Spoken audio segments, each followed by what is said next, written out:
ግራዋ የምንለው ቅጠል ይሄ ነው ማለት ነው። እንግዲህ ግራዋ ብዙዎቻችሁ ለማታውቁት ይሄን ይመስላል። ሰላም ጤና ይስጥልኝ። ዛሬ በጓሯችን ስለምትገኘው መራራ ግን ደግሞ ፈዋሽ ስለሆነችው ግራዋ እናወራለን። ብዙዎቻችን ግራዋን የምናውቀው በቤት ውስጥ ለተለያዩ ዕቃ በማጠቢያነት ብቻ ሊሆን ይችላል።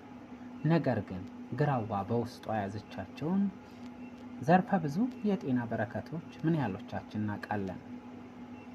ግራዋ እንግዲህ በሳይንሳዊ ስያሜው ወይንም አጠራሩ ቢተር ሊፍ ወይንም ቬሮኒያ አሚጋሊኒያ ይባላል። በዛሬ ቪዲዮአችን ለምን ግራዋን የተፈጥሮ ፋርማሲ እንደምንላትና አምስቱን ዋና ዋና የጤና ጥቅሞችን እናያለን። እስከ ዝግጅታችን ፍጻሜ ድረስ አብራችሁ እንድትሆኑ ከወዲሁ እንጠይቃለን። መልካም ቆይታ። የመጀመሪያው እና አንዱና ዋነኛው የግራዋ የጤና ጠቀሜታ ስንመለከት ግራዋ ለስኳር በሽታና ለደም ግፊት እጅግ ከፍተኛ ሚና። ይህ እንግዲህ ግራዋ በብዙ የዓለማችን ክፍሎች በተለይም ደግሞ በአፍሪካ ለስኳር በሽታ ወይንም ለዲያቤትስ አንዱና ዋነኛ ተፈጥሯዊ መፍትሄ በመሆን ይጠቀሳል። ብዙ ጥናቶች እንደሚያመላክቱት የግራዋ ቅጠል በውስጡ እንደ ፍላቮኖይድ እና ሳፖኒንስ የተባሉ ንጥረ ነገሮችን ይዟል።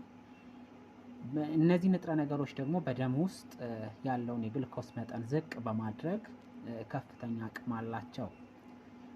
ታዲያ ግራዋ እንዴት ነው ስኳርን የሚቀንሰው ካልን ደግሞ በሰውነታችን ውስጥ ያለውን የኢንሱሊን ስራ በማነቃቃት እንዲሁም በጉበታችን ውስጥ የሚመረተውን ከመጠን ያለፈ ስኳር ይቆጣጠራል ማለት ነው። በተለይም ደግሞ ታይፕ 2 የሚባለውን የስኳር አይነት ጥሩ ተመራጭ ነው ማለት ነው። ደም ግፊት ስንመጣ ደግሞ ግራዋ በውስጡ የሚገኘው የፖታሲየም መጠን ለደም ግፊት መረጋጋት ትልቅ አስተዋጽኦ አለው። ፖታሲየም በደም ስሮች ውስጥ ያለውን ግፊት በመቀነስ ደም በነፃነት እንዲፈስ ይረዳል። ይህ ደግሞ እንደ ልብ ድካምና ከበድ ያሉ አደጋዎችን ለመከላከልም ይረዳል ማለት ነው።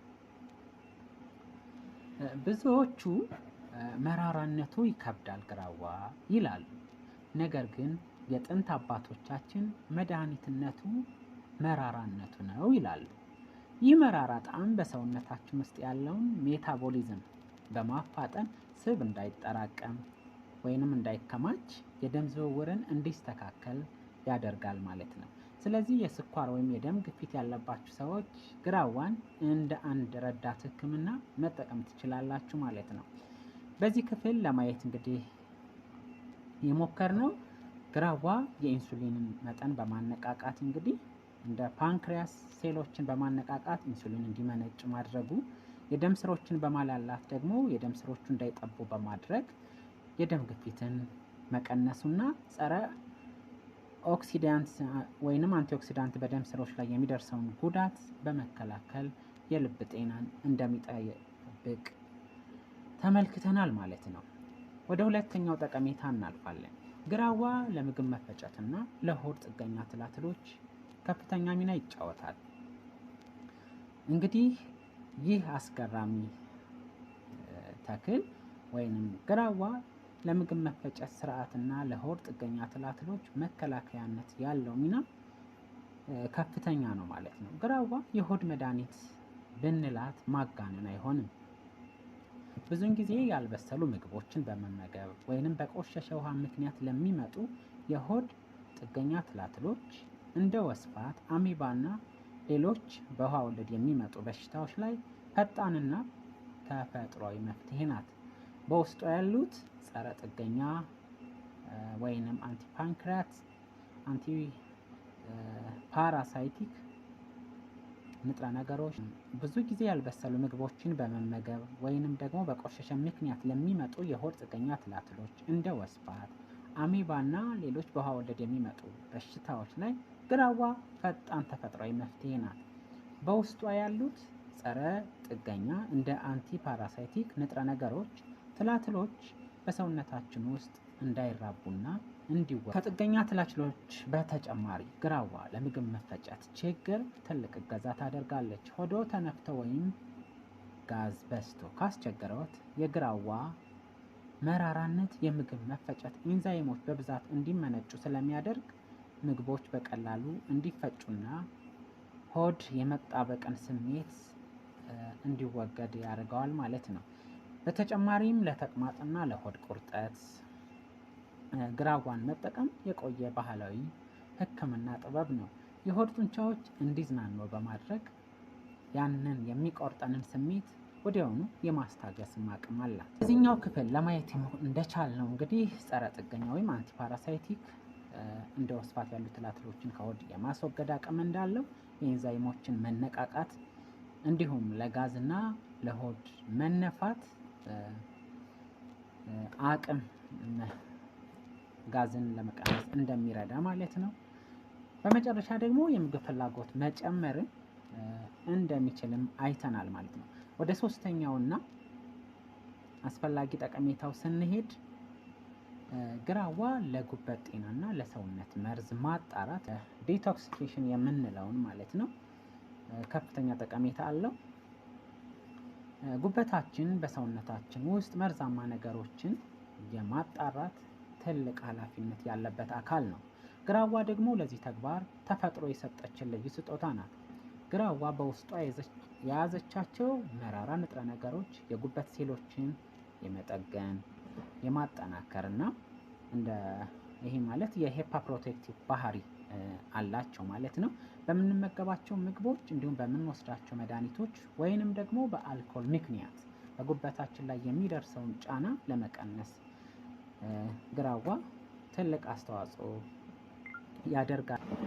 እንዲሁም ግራዋ በሰውነታችን ውስጥ እንደ ዴቶክስ ወይም የዲቶክሲኬሽን የመርዝ ማጣሪያ ሆኖ ያገለግላል ማለት ነው። የደም ዝውውር እዚህ ክፍል የግራዋ ጠቀሜታ ዋና ዋና ነጥቦች እንግዲህ የጉበት ሴሎችን መጠገን፣ መርዝን ማጣራት ወይንም ዲቶክሲፊኬሽን እንዲሁም ደግሞ የቆዳ ንጽህናን የመጠበቅም አቅም እንዳለው ለማየት ተችሏል ማለት ነው። ቀጣዩ የጤና ጥቅም ደግሞ ለቆዳ ጤናና ለቁስል ፈውስ ደግሞ አስገራሚ የሆነ ጠቀሜታ አለው ማለት ነው።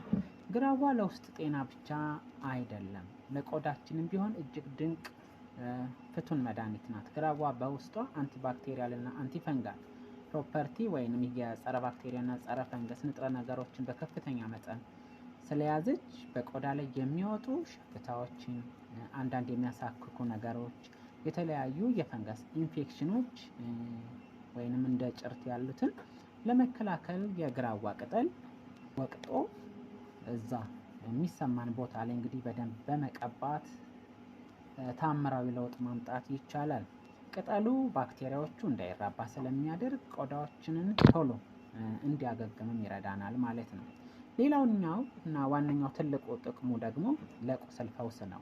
በድንገት ሲቆረጡ ወይንም ሲላጡ የግራዋ ጭማቂን ቁስሉ ላይ በማፍሰስ ደም እንዳይፈስ የደም መርጋትን በማገዝ ማለት ነው ቁስሉ እንዳይመረቅዝ ያደርጋል ማለት ነው። ለዚህም በገጠር አካባቢዎች ቁስልን ለማከም ግራዋ ቀዳሚ ምርጫ መሆኑን የዚህ ምስክር ማሳያ ነው ማለት ነው። በተጨማሪ ደግሞ ፊት ላይ ብጉር ላስቸገራቸው ሰዎች በግራዋ ጭማቂ ፊትን በመታጠብ በቆዳ ላይ ያሉ ቀዳዳዎችን ወይንም እነዚህ ፖሮችን ማለት ነው በማጽዳትና ባክቴሪያን በመግደል ለስላሳና ንጹህ ቆዳ እንዲኖረን ይረዳል ማለት ነው። በዚህኛው ክፍል እንግዲህ ያየናቸው ዋና ዋና ነጥቦች ጸረ ባክቴሪያና ጸረ ፈንገስ መኖሩ፣ ቁስሉን ማድረቅ መቻሉ፣ ለብጉር መፍትሄ መስጠቱና የደም መርጋትን ሂደትን ማፋጠን መቻሉ ዋና ዋናዎቹ ናቸው ማለት ነው። የመጨረሻውና አምስተኛው የግራዋ የጤና ጠቀሜታ ለክብደት መቀነስና ለኮሌስትሮል ከፍተኛ ሚና ይጫወታል ማለት ነው። ዛሬ በዓለማችን ብዙዎቻችንን የሚያስጨንቀው የክብደት መጨመርና የኮሌስትሮል መጠን መናር ግራዋ ሌላኛዋ ተፈጥሯዊ መፍትሄ ናት ማለት ነው። አሁን ደግሞ ይህን እንዴት እንደምናደርግ ወይንም ደግሞ እንዴት እንደምንገልጽ እናያለን ማለት ነው። ግራዋ ክብደትን ለመቀነስ የምትረዳው በዋነኝነት የሰውነታችን የሜታቦሊዝም ሲስተም ምግብን ወደ ኃይል የመቀየር ሂደት በማፋጠን ነው ማለት ነው። የግራዋ ጣዕም የምግብ መፈጨትን በማነቃቃት ምግብ በሰውነታችን ውስጥ በአግባቡ እንዲፈጭ እንደ ስብ ወይንም ፋት ያሉትን ደግሞ እንዳይጠራቀሙ ይረዳል ማለት ነው። በተለይ በሆድ አካባቢ የሚከማቸውን ስብ ለመቀነስ ወደ ኮሌስትሮል ስንመጣ ደግሞ ግራዋ በደም ውስጥ የሚገኘውን መጥፎ የሚባለውን የኮሌስትሮል መጠን ወይንም ኤልዲኤል ኮሌስትሮል የመቀነስ ከፍተኛ አቅም አላት። በምትኩ ደግሞ ሰውነታችን የሚያስፈልገውን ጥሩ ኮሌስትሮል ወይንም ኤችዲኤል ኮሌስትሮል መጠን እንዲያድግ ማለት ነው ከፍ እንዲል ይረዳናል ማለት ነው። የኮሌስትሮል መጠን መቀነስ ደግሞ በቀጥታ ከልባችን ጤና ጋር ይያዛል ማለት ነው። የደም ስሮቻችን እንዳይዳፈኑ በማድረግ ልብ ድካምና ለስትሮክ እንዳንጋለጥ በከፍተኛ መጠን ይቀንሳል። ስለዚህ ግራዋን በመጠኑ መጠቀም ክብደቶቻችን ለመቆጣጠር እና ልባችንንም ለመጠበቅ ከፍተኛ ሚናውን ይጫወታል ማለት ነው። እንግዲህ በዚህኛው ክፍል ላይ ዋና ለማየት የሞከርነው ነጥቦችን ስንመለከት ሜታቦሊዝምን ማፋጠን፣ ስብን ማቃጠል፣ መጥፎ ኮሌስትሮልን መቀነስና የልብ ጤናን መጠበቅ የሚሉ ናቸው ማለት ነው። በዛሬ ፕሮግራማችን እንግዲህ ግራዋ ዋና 5 የጤና ጥቅሞችን እንግዲህ እንደሚከተለው አቅርበናል ማለት ነው።